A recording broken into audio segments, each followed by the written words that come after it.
The internet already has its mind made up about Homelander and the Invincible Universe. Omniman can snap him in half, the Rag doesn't even blink when he's around. He's a corporate mascot in a world of actual gods. And you know what? On the top end, they're not wrong. I'm not here to tell you that Homelander can beat all the top Viltrumites. I'm not delusional, but here's where the conversation dies before it even starts. I would argue Homelander is at the top echelon of the Invincible power scaling if you actually look at the entire roster. So the better question is, how much of the Invincible roster can Homelander dismantle? Because I'm telling you right now, it's more than you think, and by a significant margin. I'm Kai the comic guy, and it's time for a deep dive. We are going to be working with a composite Homelander for this analysis, meaning we're going to be pulling from canonical feats across the comics, Amazon Prime series, and The Boys Diabolical. When we do cross-universe matchup analysis, we're evaluating the concept of the character at their demonstrated capability ceiling. With that out the way, let's actually see what we're working with here. We're going to talk about the actual power profile of Homelander, starting off with strength. In the comic book run, Homelander casually hurls a fully loaded Harrier jet. He does this one-handed. These jets can typically be about 13 tons of mass. The community consensus synthesized from scaling comparisons places his functional lifting ceiling somewhere in the 400 to 480 ton range. I want to be transparent. That upper number is an analytical estimate, not a hard canonical figure. We treat it as a high end of a range, not gospel. Speed. Here's where things get interesting. Homelander's tracked aerial speed is shown to be at Mach 1.5 sustained. That's an instrumental reading. But there's a separate feat where he evacuates himself and a passenger from a detonating C4 charge before the chemical reaction fully propagates. C4 detonation velocity runs north of about Mach 23.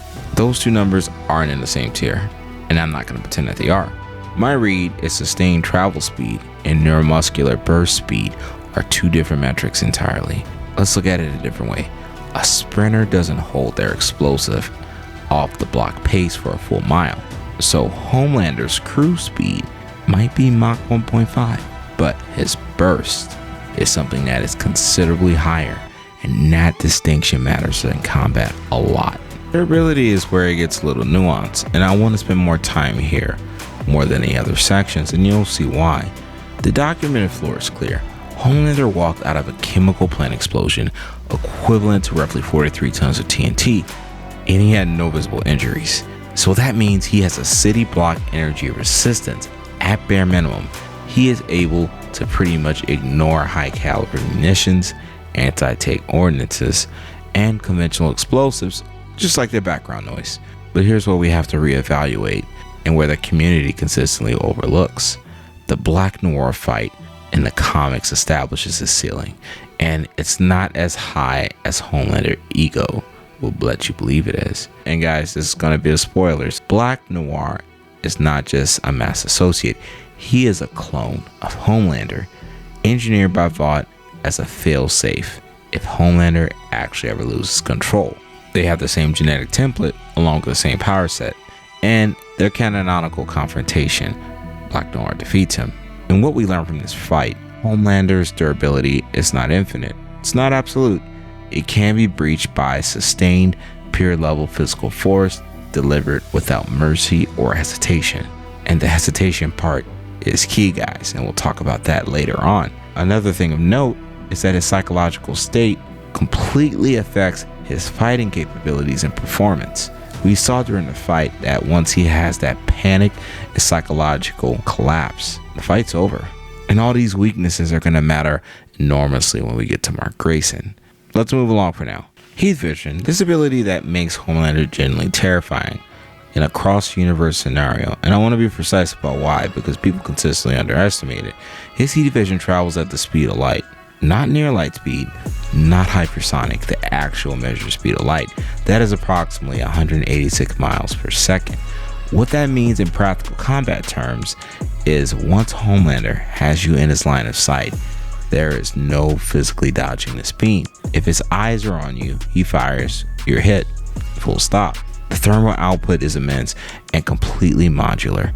You can dial it down to the warmth of a baby bottle or dial it up instantly bisect commercial aircrafts, melt high-grade military alloys, and cut through crowds of human anatomy with zero resistance.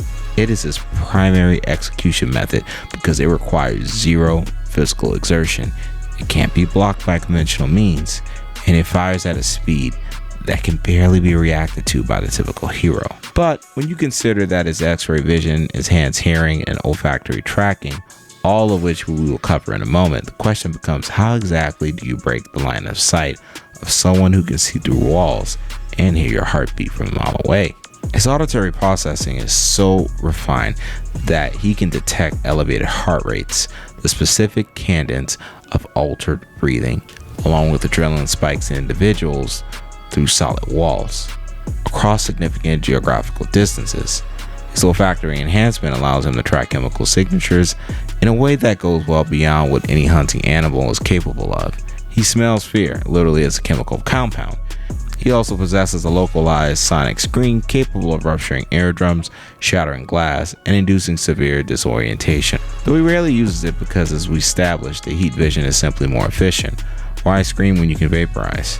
The tactical implication of the sensory package is pretty straightforward.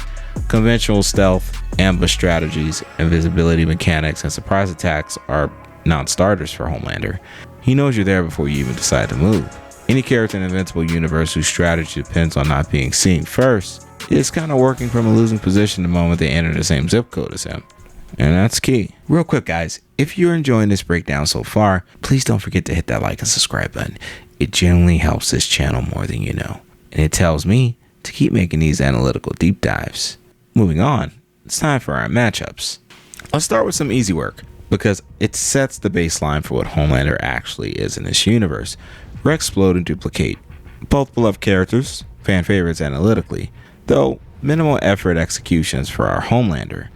Rex's entire offense game requires physical contact with an object to charge it, unless of course he charges his body. Homelander is able to use his X-ray vision and read his biometrics from miles away.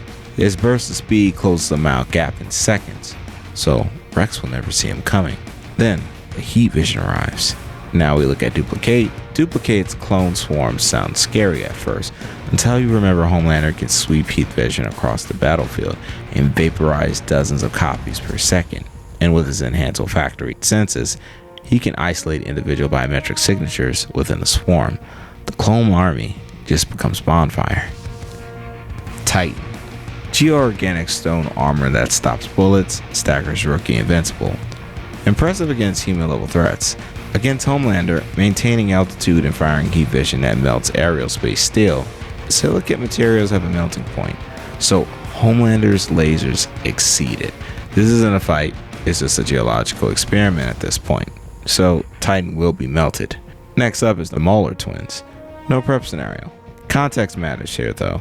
In a random encounter with no preparation or live access, just the Maulers on a street corner, Homelander wins. Their strength, while formidable, scales below its estimated ceiling. They can't fly, so they cannot close the distance or deny his aerial angles. He goes vertical, then goes thermal, and now the attrition game is on, until the Mauler Twins' durability gives out. Though if you give the Mauler Twins prep time in a lab, that's a different video entirely, and the equation might flip a bit. As for the next two invincible characters, Green Ghost, well, the problem with this is time. Before she can even utter a conscious activation and give a command, Homelander would be able to close the gap and defeat her instantly. Omniman has actually already displayed that this has worked back in season 1. Now we consider the Martian Man. The Martian Man might have a stronger case. His elastic restrained physiology was able to successfully hold Omni-Man down. Though if he wraps Homelander, perhaps the claustrophobia and the psychological panic might kick in, which almost sounds like a win for him, except the Martian physiology is extremely vulnerable to extreme heats. So if Homelander generates a thermal blast, the Martian biomass ignites, problem solved. When it came to Bulletproof, this became a harder take, and it's because his kinetic absorption mechanic is a thing. If you strike him physically, he just gets more resilient. So if Homelander tries to punch his way through and frustration builds and then the panic, well, Houston, we've got a problem. But here's my take. His absorption mechanic is oriented towards kinetic force and physical momentum being transferred. Direct thermal energy is categorically different than that type of input. It's a molecular excitement, not absorbed impact. I believe that the heat vision bypasses the absorption and inflicts real cellular damage. And if you don't agree, let me know in the comments. So we'll throw this as a win for our guy, Homelander. Now, we've arrived at one of the big ones, and that's Monster Girl, because this matchup is far more dangerous for Homelander than most people realize. And I think when we analyze these matchups, this one gets undersold the most. Monster Girl's power isn't static. Every time Amanda transforms, she reverts slightly in her human form. She gets physically younger. And there's a brutal inversion that makes her one of the most terrifying long game fighters in the entire Invincible Universe. The younger her human form gets, the more devastating her monster form becomes. She does not have a power ceiling in a traditional sense. She has a power floor, and that floor keeps dropping every time she transforms. In one of the alternate timelines, Monster Girl was in her baby form, then turned into a kaiju that was even feared by Conquest himself. So I don't know if Homelander can actually stand toe to toe with this form of Monster Girl. If you agree, let me know in the comments. Now, back to our normal Amanda. In her standard monster form, Homelander's aerial strategy will still work. He goes vertical, denies her any grapple, runs the thermal attrition game, and guess what? The plan works. Though Monster Girl's regeneration is formidable, it's not infinite, and sustained heat vision targeting critical junctions gives Homelander a path to victory that holds true. So the question becomes whether Homelander can end this fight before Amanda's regressions pushes her further into her monster forms. Because if the kaiju form gets fully realized and lands something clean on Homelander, well, that's it. Alright, so if I haven't lost half of you, I will now.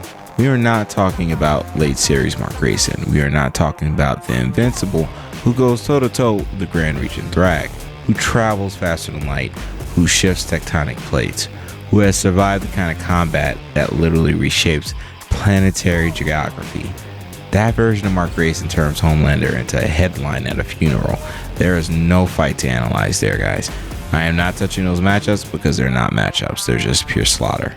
We are talking about Season 1 Mark, early comic run Mark, the 17-year-old who just figured out he could fly, whose dad just tried to kill him, who is still leading with his face because he doesn't know any better. Even Robert Kirkman himself has acknowledged in analytical discourse that a younger, less experienced Invincible would have a serious difficulty against Homelander and could potentially lose.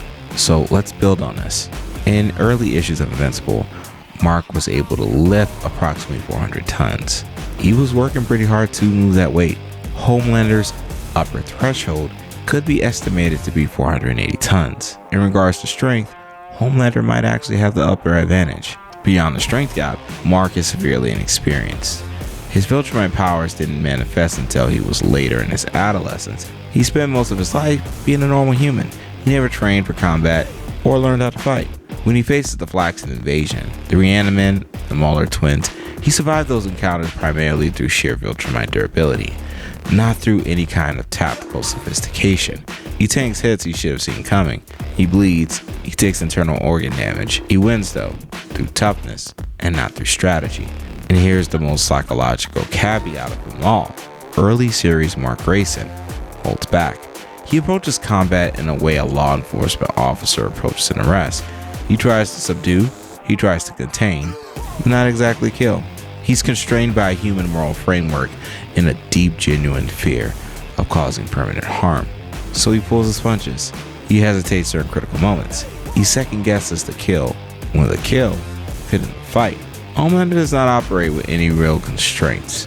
He actually approaches every engagement with immediate and maximal lethal intent. So I'm gonna roll this fight as a tie. If you don't agree, let me know in the comments. If he can win within the first 30 seconds. When it comes to Adam Eve, Omniman, Battle Beast, Alan Alien, Homelander doesn't stand a chance, guys. but we can't discredit that he beats 90% of everyone else on the Invincible roster list. We cannot undersell that. And we have to acknowledge that Homelander would be at the top of the Invincible food chain, and there'd be a huge body count at the bottom with Homelander's name on it. Alrighty guys, so that's it for now. So let me know what you thought about this video. Do you agree with my take on Homelander? Or did I oversell him a bit? Don't forget to like and subscribe, because again, that's how the lights stay on. Keep your feet on the ground and your eyes on the stars. Excelsior, my fellow nerds. Kai out.